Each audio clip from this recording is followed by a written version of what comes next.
It's not the way to approach. It's not the way to approach to me. Look, I respect everybody and I respect Turkey, but look, if he wants to work with me, it need to be in my way.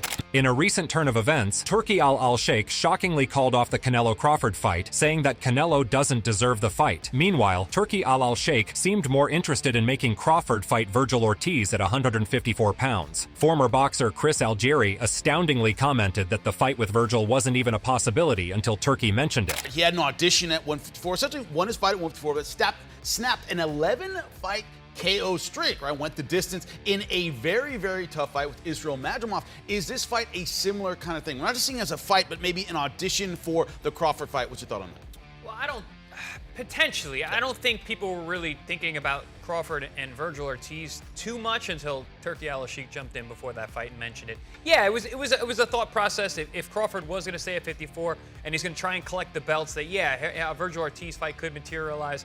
But Chris said that Turki has made a lot of fights possible when people thought they were never going to happen, but Turki Sheikh deserves hats off for that. Algieri worryingly claimed that in terms of the money Crawford is looking for in the fight, Vergil Ortiz is not one of them, because he had been eyeing Canelo Alvarez for a very long time. That was the same reason Terence went up to 154 pounds to face Israel Madrimov before he could face Canelo at 168. Chris further added that if Crawford wants to stay at 154 pounds and unify all the belts, then it may give him more popularity, but he needs to do that fast enough because he is getting older by the minute. On the other hand, Mike Tyson's former coach Teddy Atlas commented that if you bring in Turki Alalshikh into the mix, then all the money is already there for the boxers, so Crawford can fight whoever he wants. Second, the new element in this game of boxing called Turki Alalshikh, that he's with his money, it doesn't matter if you're there the way it used to matter. You're right. It used to matter that you had to be there to be able to draw that kind of money. You had to have those kind of signature fights. You had to have, been through the fire. You had to have proven yourself out on that marketplace to be that guy to bring something that so far Boots Ennis hasn't quite gotten there yet. Atlas further said that if Turki Alalshikh thinks the fight with Vergil Ortiz is a good fight, and that is what the fans want, then he will put all the money behind it no matter the cost. Former boxer Paulie Malignaggi had the same remarks with respect to Turki Sheikh. He said that Turkish fights are very evenly matched. That is why there are so many upsets, just like what happened in the Riyadh season. If you really notice something with Turki Alalshikh's cards, a lot of upsets because they're very, very evenly matched fights at a world-class level, no less. So it's basically, we've got that model here at Pro Box, but they're doing it at a world-class level. So you're seeing more and more upsets. And Jimmy, you mentioned a point about how Crawford looking a certain way. He looked like maybe he struggled at 154 against Madrimov. I thought Madrimov was an excellent fighter. I thought they both boxed very, very well, and it was a close fight. But I'll tell you what. Paulie shed light on the fact that when you have top guys compete against top guys, then you see a lot of variation in the fights in terms of the wins they are getting. It's no longer the case when top guys of the division were winning for 10 or even 20 straight fights in a row because of how unevenly matched boxing had become. Now the fans may see champions get dethroned fairly quickly, just like the Crawford and Madrimov fight. Malignaggi further said that no fighter is going to look perfect every single time because of how competitive the fights will become with Turkish presence. Well, you're going to need a rest. You're going to need but you got entertainment! You got entertainment! This is where the pitfall comes in of Turkey. Furthermore, Chris talked about the fact that the same thing happens with UFC, where the fights are really competitive, and no fights are ever easy. The UFC fights are extremely evenly matched, and the top guys usually have a lot of losses. Algieri further described the irony behind boxing when he commented that we have 3 guys in the same division, and all 3 of them are undefeated champions. How is that ever possible? Paulie commented on why Turki Alalshikh will change boxing matches. With Turki Alalshikh, we have what they don't, like they do in the UFC. They fight each other and they actually get paid. You don't have Dana White withholding money. You actually get paid. So these guys are fighting each other, making the money they deserve. Yes, taking risks, giving the fans the fights they want consistently. Action fights, upsets across the board. Furthermore, Paulie was asked about the potential matchups, aside from Canelo in the 154-pound division. He said that Tim Tszyu is a really good option, as well as a possible return of Errol Spence Jr. Paulie shockingly claimed that the fans fans can see a Madrimov-Crawford rematch as well in this division. Meanwhile, Teddy commented that we may see a return of Boots Ennis against Crawford even though he didn't have all the big fights in the past. By adding Turki into the mix, Crawford's match with Boots Ennis is very much a possibility. In a recent post, Turki Alalshikh completely dismissed the Canelo-Crawford fight, expressing his stern disinterest in the matchup. He also said that he will support other fighters aside from Crawford like Boots, Shakur, Zepeda, and Ortiz. Turki and Crawford received a smoking backlash after the Riyadh season fight with Israel Madrimov. One boxing critic mentioned that the reason why Turki doesn't want the Canelo fight is because he saw Crawford's performance against Madrimov. Saturday's performance proved that Crawford won't be able to beat Canelo, but Turki will definitely make excuses to shift his direction into the money Canelo was asking. On the contrary, after his second press conference with Edgar Berlanga, Canelo Alvarez was asked about Crawford fighting him at 168, to which he responded that Terrence knows that 154 is too much for him. And I'm the face of boxing. Crawford wanted a payday, but Crawford didn't do good at 54. When I talk to people, they all tell me you would have knocked him out at 68. Well, he knows now. He experimented the 154, and he knows. Maybe he do in 168 for a big check.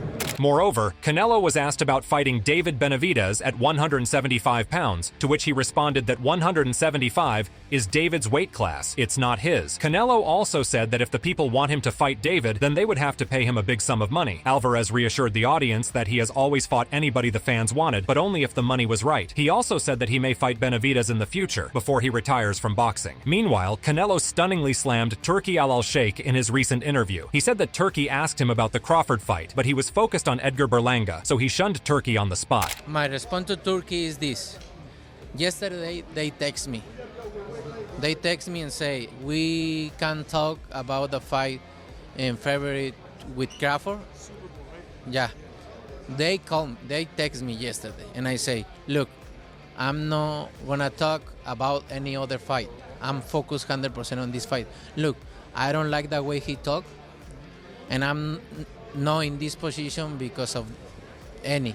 I'm in this position. If he wants to work with me, it's in my way. Canelo further commented that he didn't like the way Turki talked to him about the Crawford fight, so he refused the offer completely. Alvarez doesn't like to discuss future plans when he has a fight on his immediate schedule, and he emphasized how that point applies even when pressed by boxing's biggest power broker, Turki Alalshikh. Alalshikh previously sought to poke at Alvarez by saying he was investing in the production of the anticipated UFC card at the Las Vegas Sphere, also on September 14th. Turki said that the UFC card would eat Alvarez's show. Alvarez responded to Turki in a respectful fashion. I'm not here to disrespect anyone. I always fight on Mexican independence, and I have my fans and my people, and they've never let me down. Canelo further said that he still feels he's the world's #1 fighter, over Crawford, undisputed heavyweight champion Oleksandr Usyk, undisputed junior featherweight champion Naoya Inoue, and others. Alvarez expressed confidence that the Mexico versus Puerto Rico angle of his bout with Berlanga stirs his countrymen to strongly support his card. Alvarez further commented on his prediction against Edgar Berlanga, I'm going to bring my best, like I always do, and Mexico versus Puerto Rico motivates me even more. It's amazing to represent my country against a city that has so many amazing fighters too. In another interview, Canelo told the audience that Teofimo Lopez deserves to fight Crawford more than him. Alvarez, with an overwhelming amount of confidence, stated that Crawford is a mere payday for him.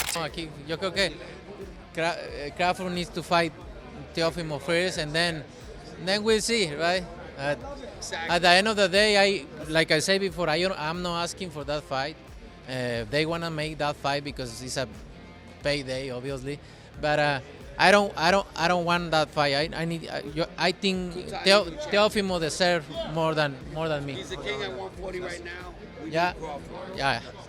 Teofimo has been calling out Crawford lately, and he's practically begging for the opportunity to fight him. He's even winning to move up to 154 to make the fight happen. Crawford isn't interested in fighting Teofimo because it won't make him near the same money he could get fighting Canelo or some of the other fighters. Canelo had never asked to fight Crawford. It was all on his side, so it's not a big deal that Turki has changed his mind about making that fight because it was never on Canelo's radar. Meanwhile, UFC champion Conor McGregor fired back at Canelo on social media for demanding too much money to fight David Benavidez. McGregor disrespectfully claimed that Turki made a wise choice for moving on to other fighters. In an interview elsewhere, boxer Caleb Plant was asked about Terence Crawford's performance against Madrimov. Caleb distressingly believed that Crawford's performance lacked conviction and focus, which we normally see.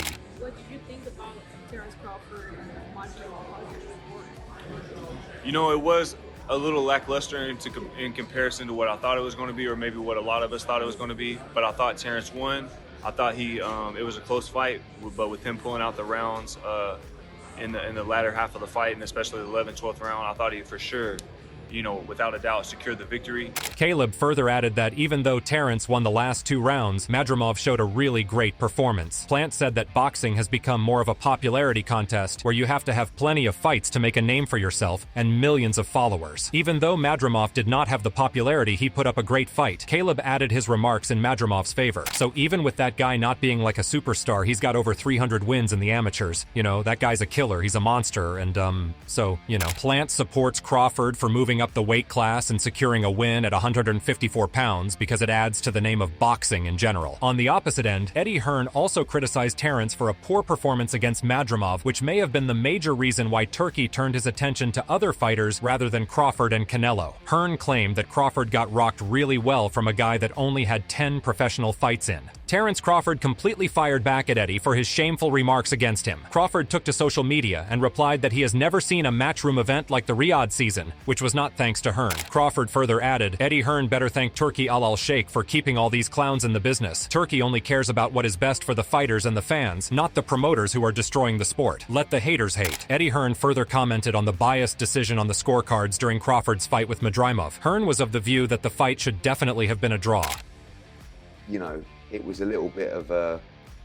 And then when I saw the scorecards, not just a couple that had been crossed out, but particularly to give the last 4 rounds to Terrence Crawford, the first 4 rounds to Terrence Crawford, that was just on one card. I don't know, but I think if I'm thinking about the fight back, it was really the 11th and 12th round that probably hurt us the most. And when it's 115, 113, 1 round goes the other way, it's a draw.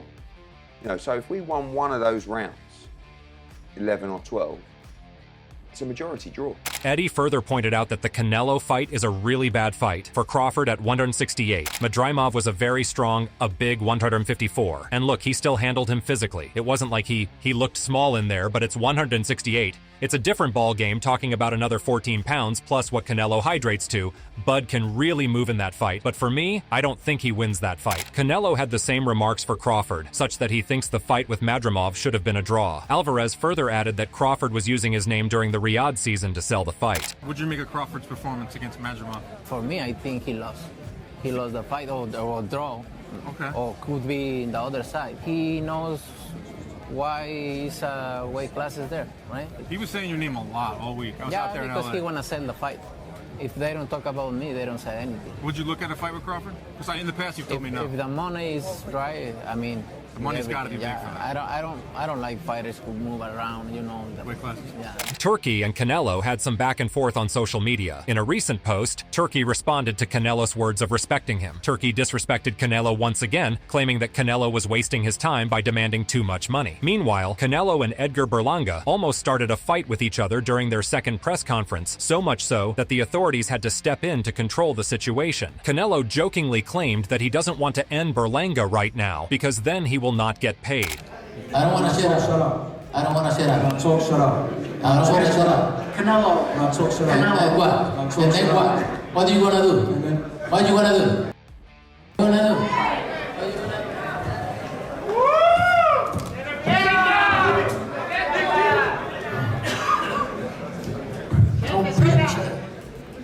I don't want to fuck you up right now because your money is gone. So take it easy. Take it easy. When Canelo was asked about Berlanga's change in behavior in comparison to his previous press conference, then Alvarez responded that he is nervous. Canelo commented that Edgar will be in the ring with a champion, so that made him lose his cool. Alvarez disturbingly stated that Edgar Berlanga is childish and he hits like his own son. Turning our attention back to Turki Alalshikh, during the Riyadh season, Turki Alalshikh seemed confident that he could convince Canelo to fight with Crawford. Turki was asked about making Canelo an offer, to which he responded that if Canelo is smart, then he will accept. I tell before to the ESPN, I give him the offer. If he's smart, he will accept it. Turki further claimed that if Terence Crawford doesn't win the fight against Madrimov, then he would make the Ortiz fight happen instead of Canelo. With the success of the Riyadh season, Turki reassured the audience that he will be coming again for bigger fights. Before Crawford's fight against Madrimov, Turki predicted that Terence will knock out Israel in the 8th round, which turned out to be disturbingly untrue. What do you think is the reason behind Turki's loss of interest in Canelo? Let us know in the comments below.